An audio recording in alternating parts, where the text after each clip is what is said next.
Market कभी भी सीधी line में ऊपर या नीचे नहीं जाता है। अप ट्रेंड के दौरान मार्केट हायर हाई और हायर लो क्रिएट करते हुए ऊपर जाता है एंड डाउन ट्रेंड के दौरान मार्केट लोअर हाई और लोअर लो क्रिएट करते हुए नीचे जाता है। अब अगर मार्केट अप ट्रेंड में इस हाई पॉइंट को ब्रेक नहीं करता है और वापस नीचे इस हायर लो तक आ जाता है तो हम समझ सकते हैं कि अब मार्केट का ट्रेंड बदल सकता है।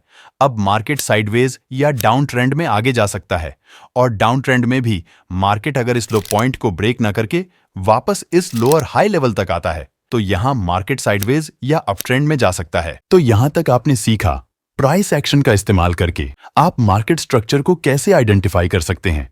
लेकिन कुछ बिगिनर ट्रेडर्स हैं जिन्हें मार्केट स्ट्रक्चर को समझने में काफी प्रॉब्लम्स होती है और अप ट्रेंड के दौरान आप मार्केट स्ट्रक्चर को कैसे आइडेंटिफाई कर सकते हैं। इसे समझने के लिए आप इस वीडियो को देख सकते हैं। इस वीडियो में आप डाउन ट्रेंड मार्केट स्ट्रक्चर को समझने वाले हैं। तो यहां market lower high and lower लो की फॉर्मेशन करते हुए नीचे की ओर जा रहा है, लेकिन अब मार्केट यहां इस लो को ब्रेक करने में फेल हुआ है और ऊपर आकर इस लोअर हाई को ब्रेक किया है, जो हमें यहां एक ट्रेंड रिवर्सल का सिग्नल देता है और बिगिनर ट्रेडर्स यहां कॉल एंट्री प्लान करते हैं।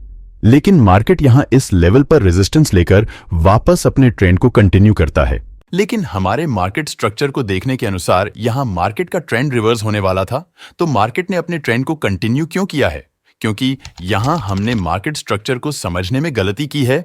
तो इस वीडियो में आप इसे ही डिटेल में समझने वाले हैं, जिसे समझने के बाद आपको लगेगा कि आप यहां कॉल साइड की एंट्री नहीं बल्कि पुट साइड की एंट्री प्लान कर सकते थे। तो जैसा कि हमें पता है कि मार्केट कभी भी एक सीधी लाइन की तरह आगे नहीं बढ़ता है। मार्केट एक मूव के बाद वापस थोड़ा ऊपर आता है और इस डायग्राम में यहां एक हाई पॉइंट है एंड जहां से मार्केट ने पुल बैक किया है वो इसका लो पॉइंट है। अब यहां आपको ये देखना है कि मार्केट में हमें ये जो पुल बैक देखने को मिला है उसमें इस टोटल डाउन मूव का 40% कवर हुआ है या नहीं, और इसे आप फिबोनाची रिट्रेसमेंट का यूज करके देख सकते हैं। अब अगर मार्केट डाउन मूव का 40% एरिया कवर करने के बाद वापस इस लो पॉइंट को ब्रेक करके नीचे जाता है तो ये लेवल इसका लोअर हाई पॉइंट हो जाएगा। उसके बाद अगर मार्केट किसी लेवल से वापस ऊपर आता है और रीसेंट डाउन मूव का 40% एरिया कवर कर लेता है तो यहां एक नया लोअर लो बन जाएगा। अब यहां एक नया लोअर हाई और नया लोअर लो बन चुका है। अब नेक्स्ट स्ट्रक्चर बनने के लिए मार्केट को इन दोनों लेवल्स में से किसी को ब्रेक करना होगा, लेकिन मार्केट यहां इन दोनों लेवल्स के बीच इस तरह का स्ट्रक्चर बनाकर इस लोअर लो लेवल को ब्रेक करके नीचे चला जाता है।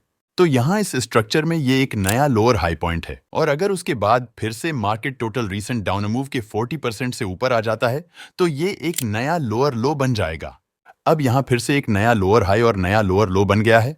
अब मार्केट अगर फिर से इस लो को ब्रेक करके नीचे चला जाता है तो ये एक नया लोअर हाई बन जाएगा, लेकिन अब मार्केट इस डाउन मूव के 40% एरिया के ऊपर नहीं आता है और इस एरिया में साइडवेज मूव कर रहा है। अब अगर मार्केट इस लेवल को ब्रेक भी करता है तो भी यहां कोई नया लोअर हाई नहीं माना जाएगा। फॉर एग्जाम्पल, यहां मार्केट में हमें इस लेवल पर एक पुल बैक देखने को मिला है, लेकिन मार्केट यहां अपने रीसेंट डाउन मूव के 40% एरिया के ऊपर नहीं आया है और वापस अपने ट्रेंड को कंटिन्यू किया है। इसलिए यहां हमें कोई भी नया स्ट्रक्चर देखने को नहीं मिला है और इस तरह के स्ट्रक्चर में हमें कभी कॉल साइड की एंट्री प्लान नहीं करना चाहिए, क्योंकि इस तरह का स्ट्रक्चर हमें मार्केट में बायर्स की वीकनेस को दिखाता है। अब जब भी मार्केट इस रीसेंट डाउन मूव के 40% एरिया के ऊपर आता है तो यहां एक नया लोअर लो बन जाएगा। अब अगर मार्केट इन्हीं दो लेवल्स के बीच मूव करते हुए आगे की ओर बढ़ता रहे तो इसे हम डाउन ट्रेंड में साइडवेज ट्रेंड कहते हैं। और अगर आप अभी बिगिनर ट्रेडर हैं तो आपको यहां कोई भी एंट्री लेने से बचना चाहिए। और अब अगर मार्केट वापस इस लोअर लो को ब्रेक करके नीचे जाता है तो ये लेवल एक नया लोअर हाई पॉइंट बन जाएगा।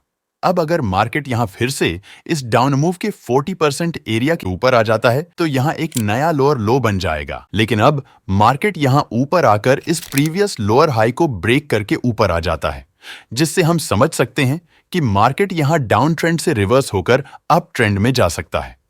अब मार्केट अगर इस टोटल अप मूव का 40% एरिया कवर कर लेता है तो यहां मार्केट स्ट्रक्चर का एक नया हाई बन जाता है। अब अगर मार्केट इस हाई को ब्रेक करके ऊपर आ जाता है तो यहां एक नया लोअर हाई बन जाएगा।